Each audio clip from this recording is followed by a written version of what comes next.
The presence. Today's a very special day for me personally, and I hope for each of you. Today we are having our annual meeting for the 121st year of the existence of this body.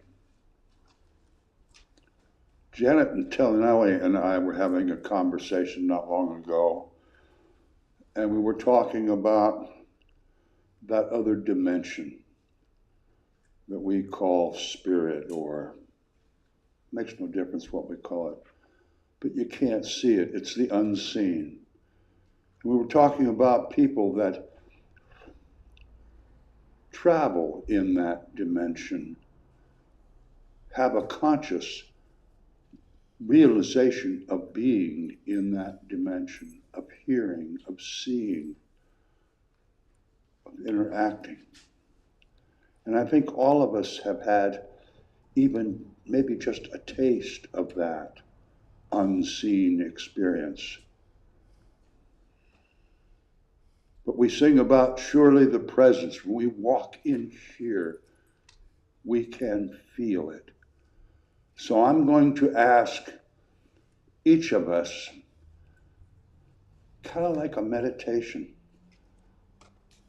I don't care if you close your eyes, leave them open, but I'm going to ask that you set your intention to feel the presence of those 13 people who built this building, who started the Congregational Church of Katahdin. Those 13 people and 121 years of people who shared their time and their talent and their thought and their treasure to give us this gift that we've been given. So let's be silent now and feel their presence.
To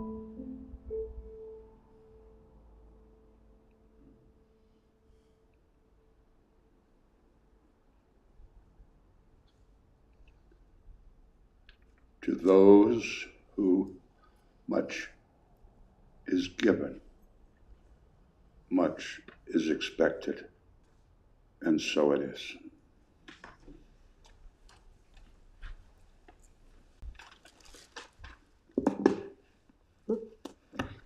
Good morning. Good morning, Kelly. With all that's going on in the world, we're all aware of, I needed some inspiration, and I hope this inspires you as well. It came from a video. I watch videos from around the world, and this particular video was about a middle-aged man who lives in India. When he was 7 years old, he had a terrible accident. Electrical cables burned his arms so severely that both of his arms had to be amputated at the shoulders. When he recovered, he taught himself, as a boy, how to swim using his legs. Once he accomplished that, he focused on other things he could do, and now not only swims but plays tennis, works out at the gym with weights, runs his own business, and so on and so on. He uses the phone with his foot and also drives a regular car using his legs and feet. He is also a motivational speaker, and I'm going to use his words as a mini message with a major inspiration. I actually had to replay the video several times so I could get his exact words. He said, quote, "The biggest challenge of any physically challenged person is to accept what has happened. Once you accept yourself, everything else becomes minuscule, very small. I always focus on the positive side of the issue. Still, there are probably a lot of things I can't do. So I focus on the things that I can, and they are much more." End quote. This man, though armless, knows how to embrace life.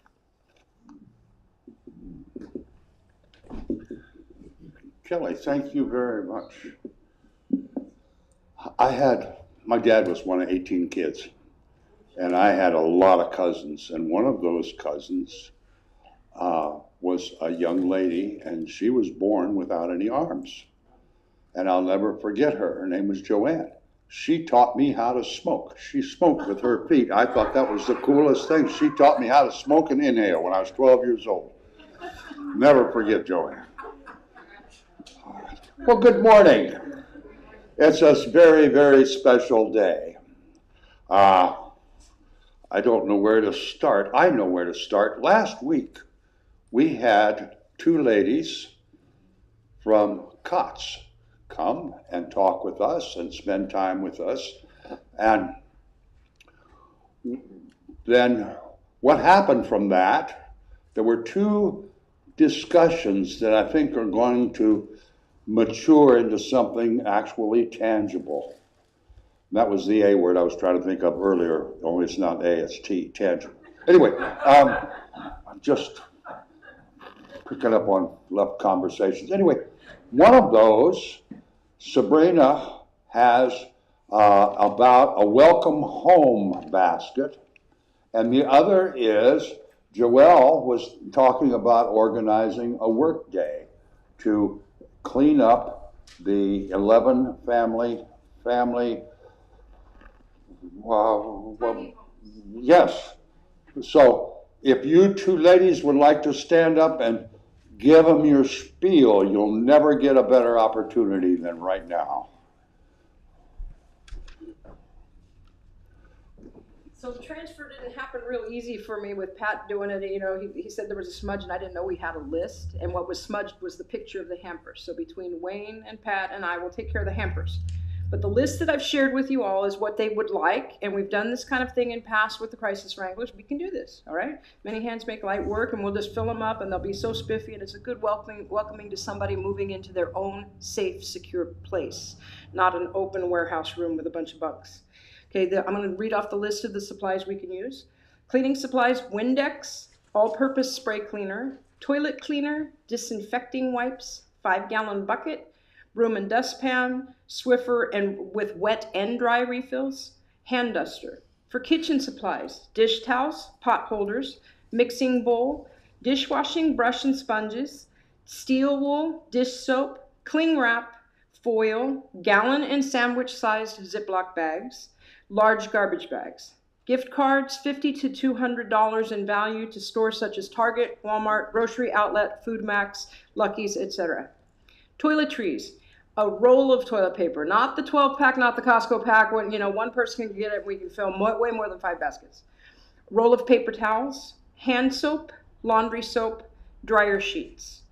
Add-ons, and not everybody needs to help with these: shower curtain and clips, toilet brush, plunger, dish strainer, and bed sheets, twin, full, and queen, and they said twins are needed the most. The tiny homes are usually about the size of maybe a 12 by 12 shed or smaller.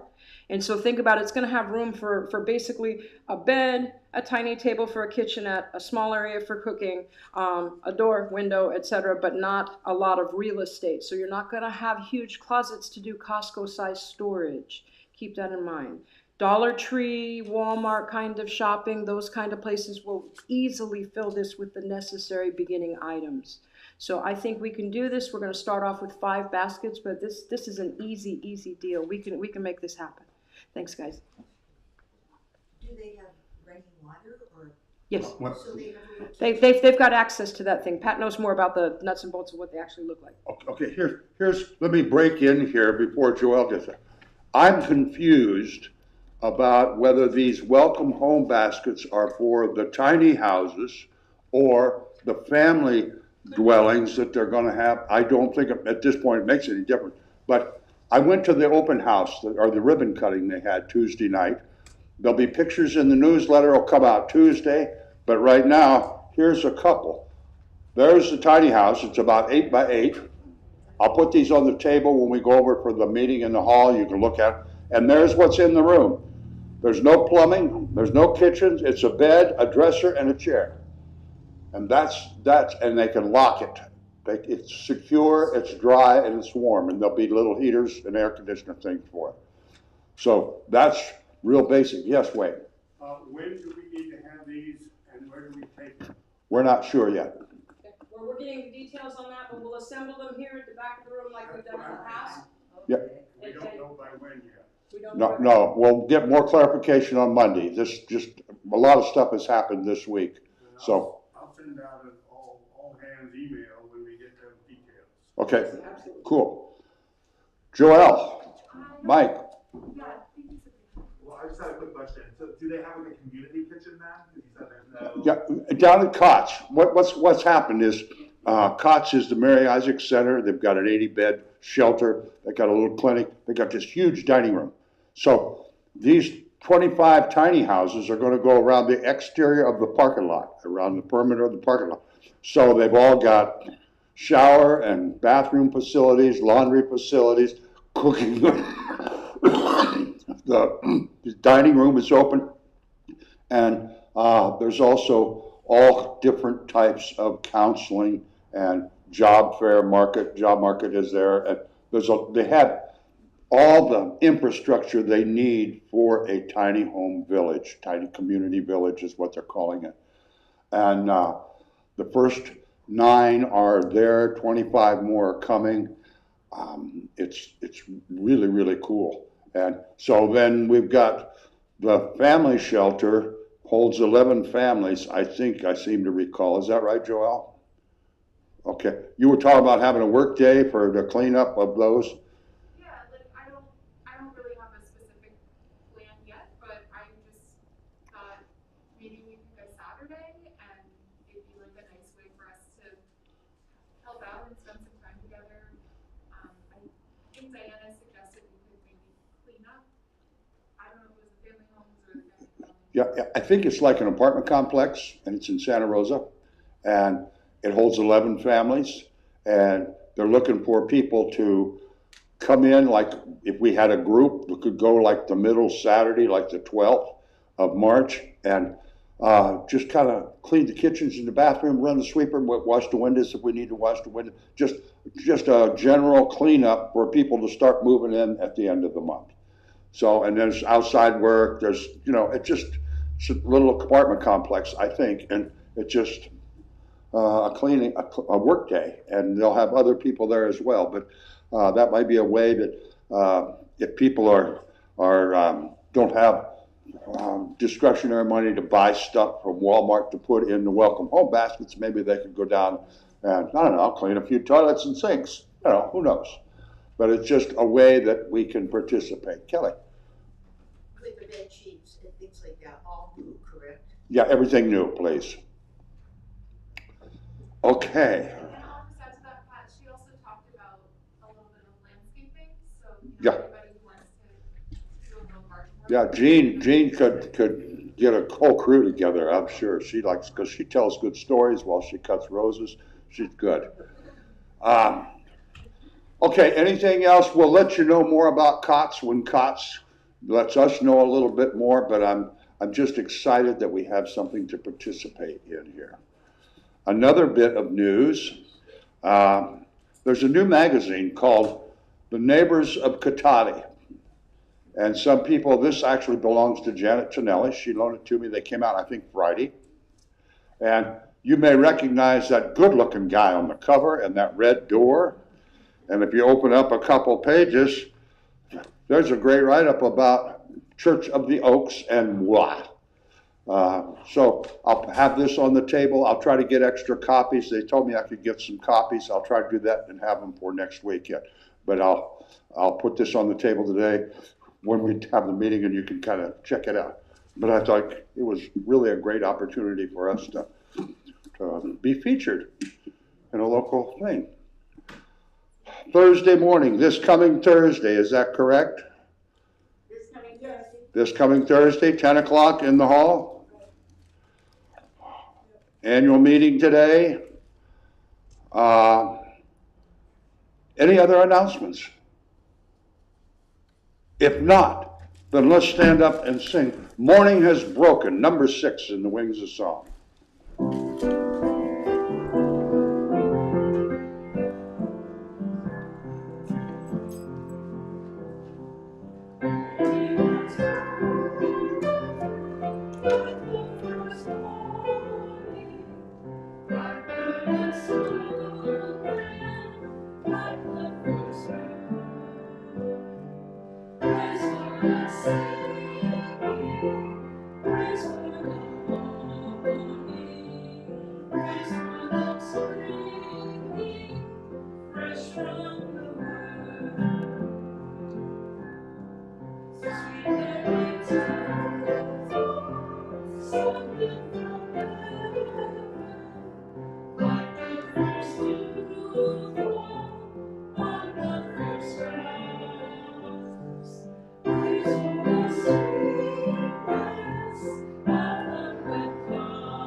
Now we may greet each other in a traditional Church of the Oaks fashion, or however you are comfortable in doing the song.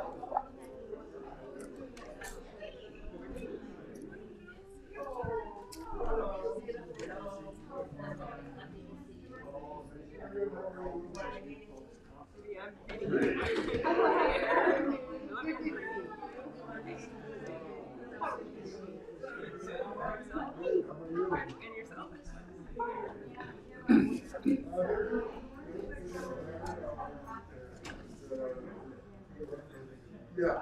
I know, it's adjustment.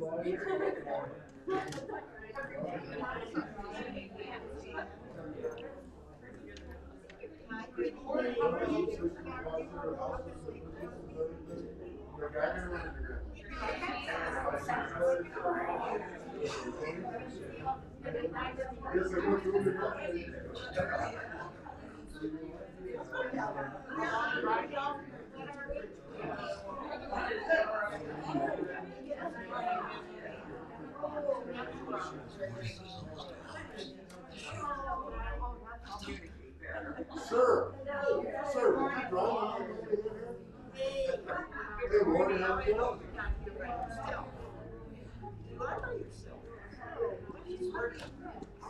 What's that?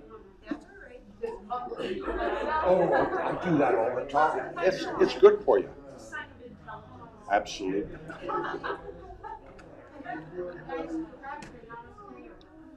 New job.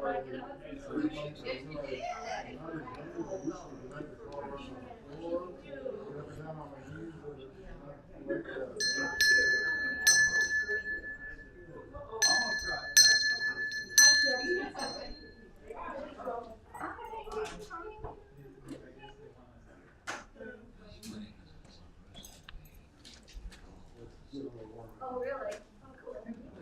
Yes, yes.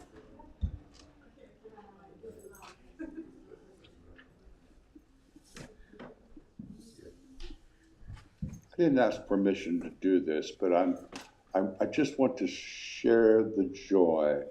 And when we talk about abundance and staying focused on sharing, for many years, Wayne and Nancy have offered their timeshare or their condo down at Palm Springs to rent out to, they'd rent it out to people for a week at a time, and they'd donate money from that to Church of the Oaks.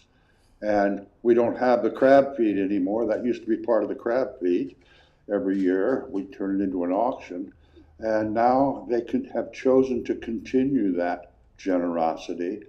And I just got the first check for $500 and put it in the envelope for a rental for this. Wayne and Nancy, thank you very much. We can all find ways to share our time, our talent, our thought, and our treasure. Let's read together affirmation of abundance, please. When we truly begin to want more for others than we want for ourselves, we will begin to notice amazing changes in our own lives. May we ponder that wisdom for a moment.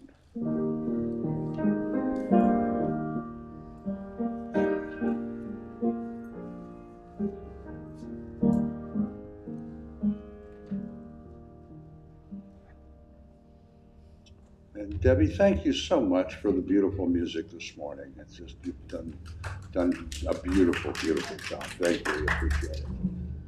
As we prepare ourselves for our time of practice, let's sing together in the stillness of the silence.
Morning.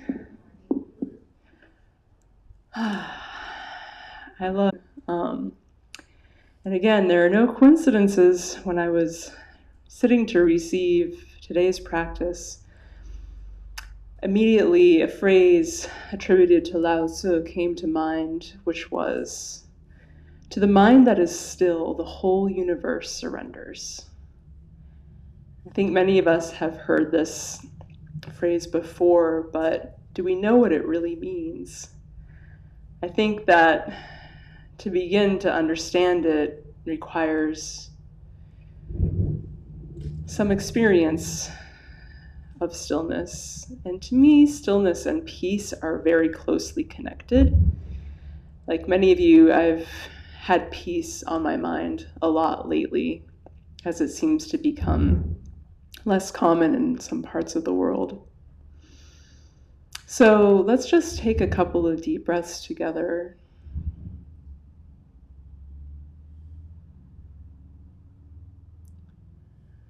And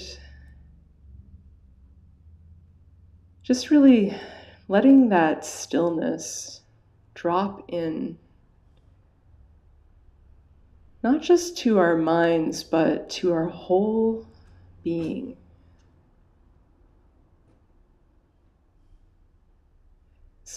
Stillness is not something that we have to do, but it's a divine grace that we invite and then allow.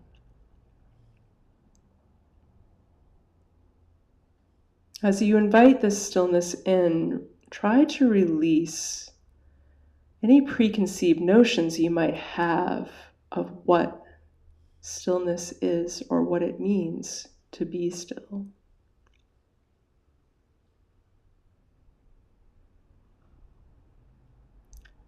Notice it has some qualities that you might not have recognized before.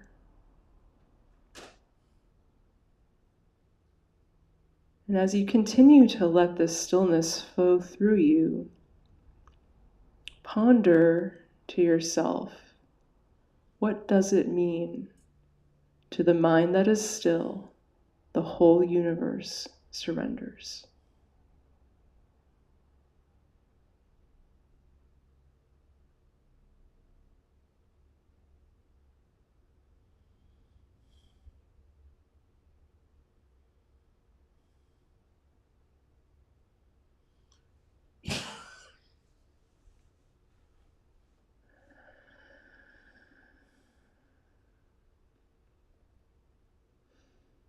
And take this peace with you. Namaste.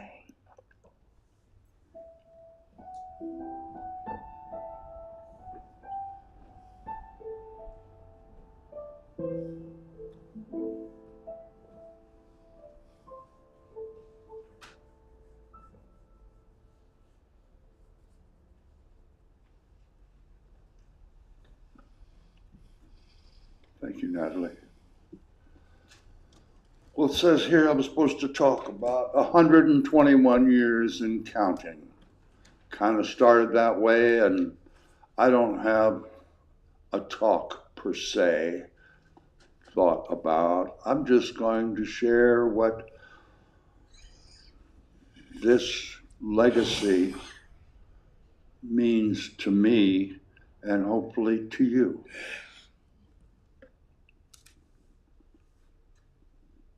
"13 people decided to not drive the horse and buggy all the way to Sebastopol every Sunday morning on a mud road when it was raining and nasty, and have their own church here.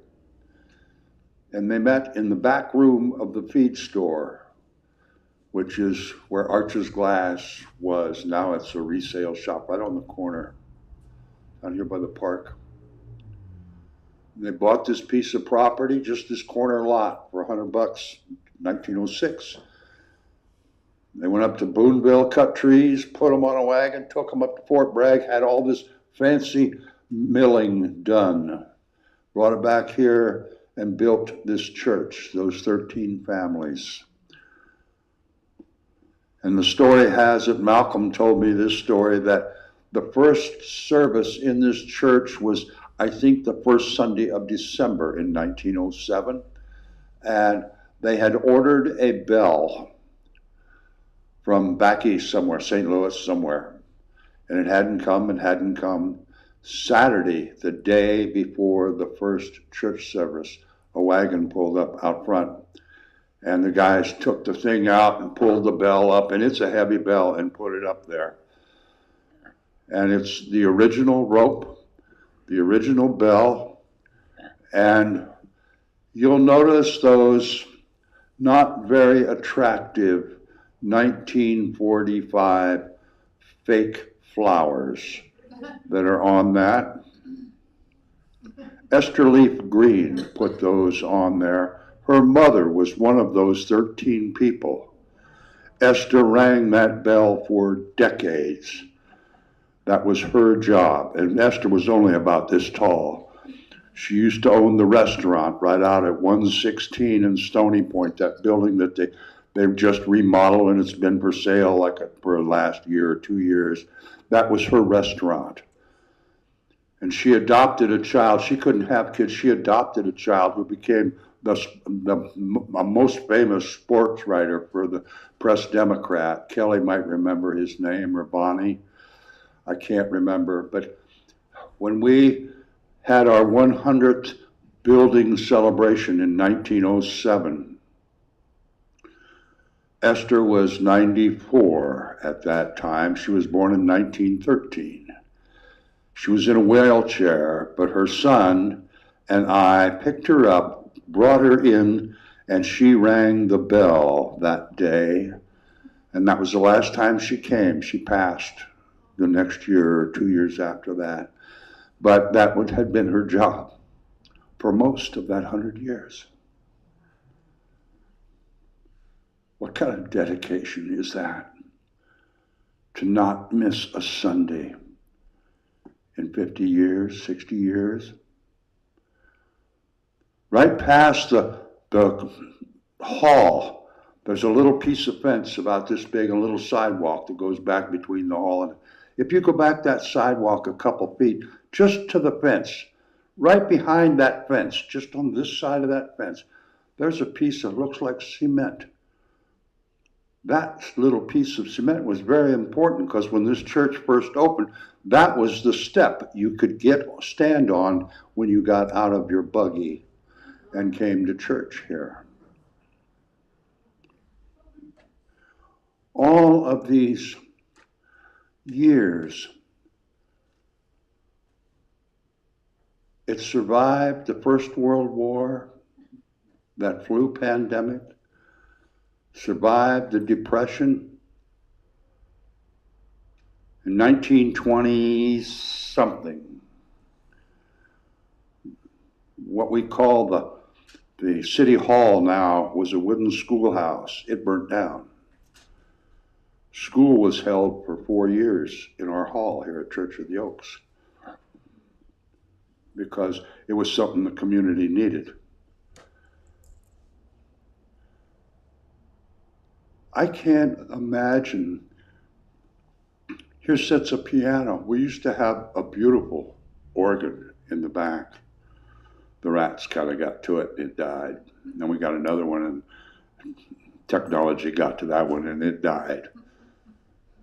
But we have had some very high cost donations made to Church of the Oaks by its members and people in our community. People that would love this church enough to not only tithe every month, but would write a check for $5,000 for an organ, or a check for $2,500 for a piano. I am in awe of the commitment that has been shared and the intention that has been consciously brought out, had become reality on this piece of property in the last 112 years. 114 years. I'm in awe. When they built the hall, it was actually right out by Page Street.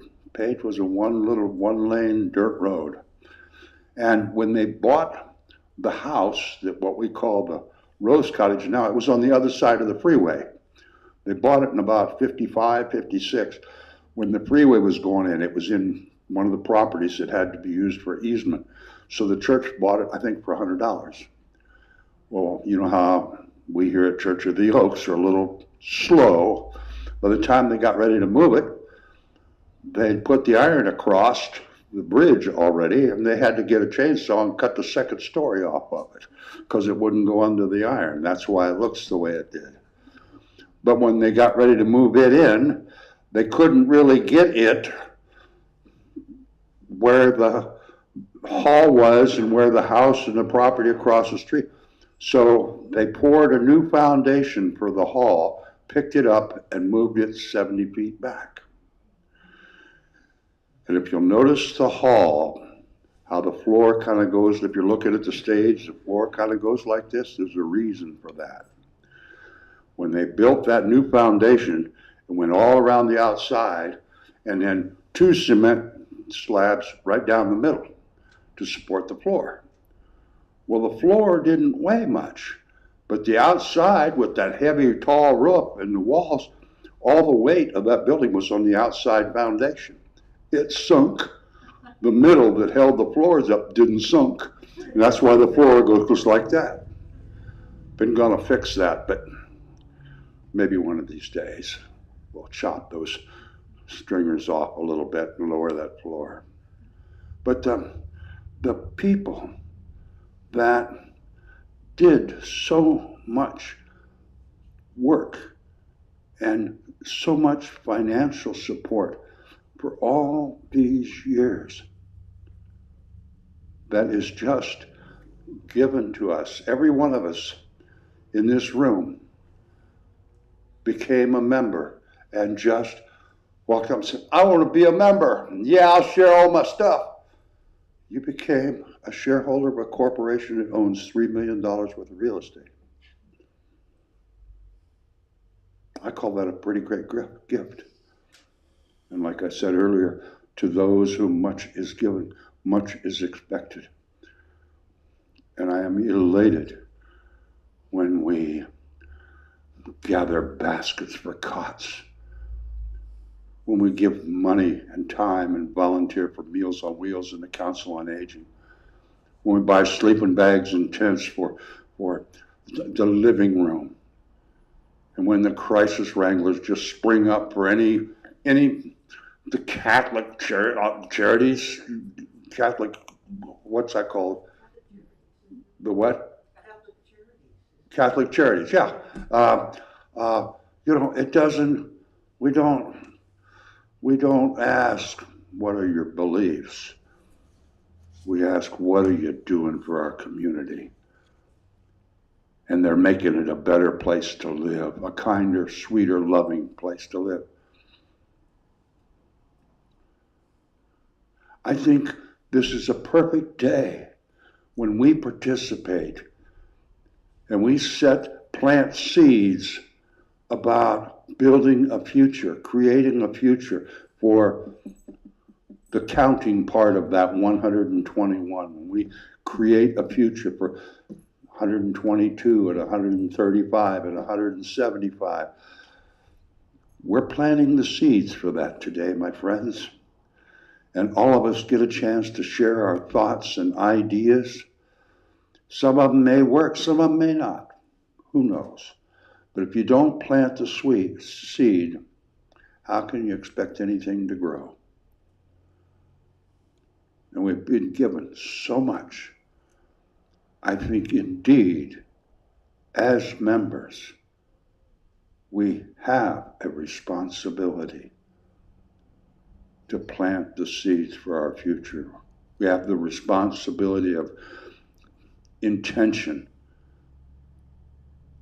and truly sharing our time, our talent, our thought, and our treasure. And I think the most valuable of those is our thought. that is unlimited, that has no confines when we think in divine mind.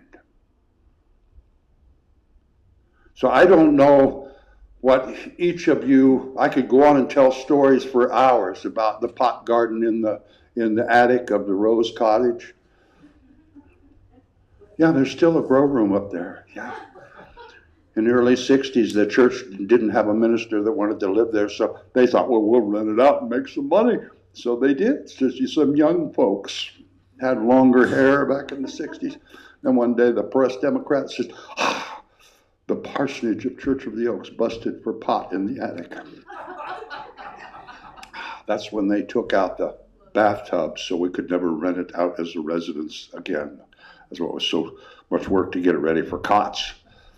But there, I can remember, it wasn't all pretty. There were some times, my second board meeting, I actually heard the then property manager and the immediate past chairman of the board stand up and scream and yell foul obscenities and curse words at Vivian. I was dumbfounded. Kelly was there. She remembers Malcolm's outburst. And I said, I'm shocked. I thought I was at a church board meeting where people treated each other with love and respect. I didn't hear that. And maybe if that's where that nasty, maybe we shouldn't be here. And that's when Malcolm and his cohorts left. We have come so far, my friends, from 13 chicken farmers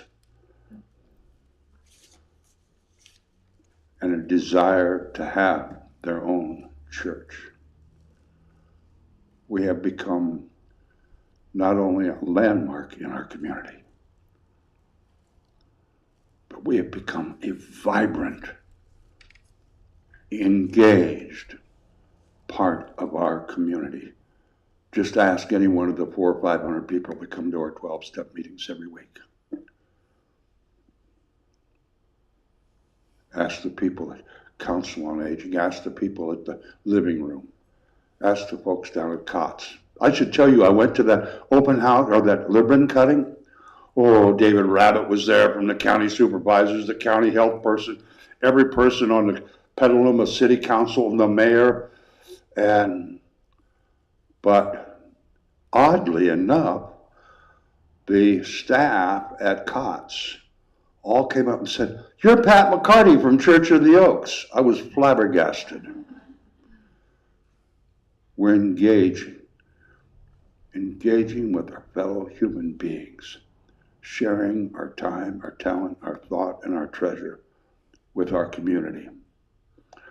Read your quotes, folks. Every one of them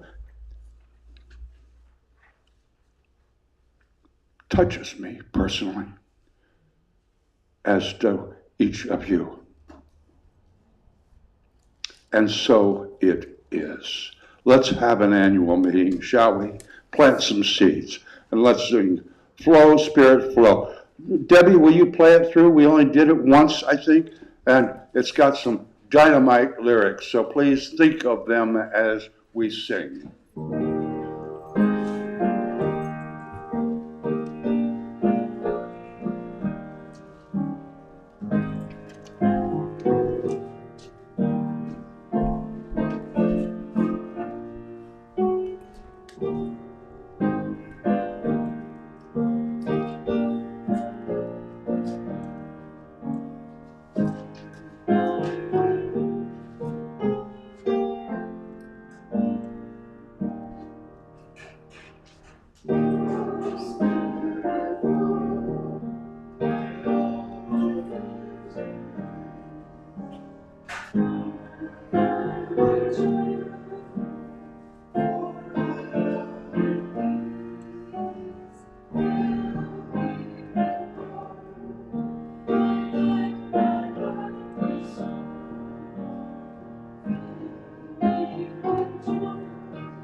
Amen.